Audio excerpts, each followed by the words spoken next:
Kikawaida huwa tukiona bei ya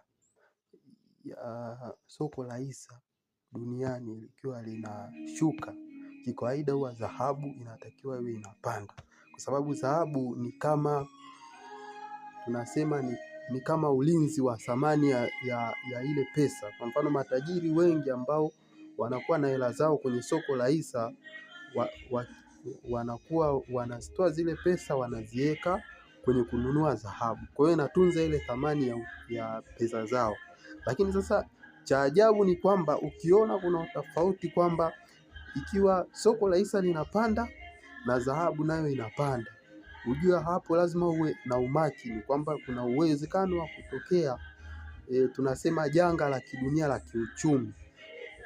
Na hivi ni vitu ambavyo vimeanza kuonekana kwenye 2026. Kwa hiyo muda wote tunategemea kwamba unaweza kutokea na janga la kiuchumi.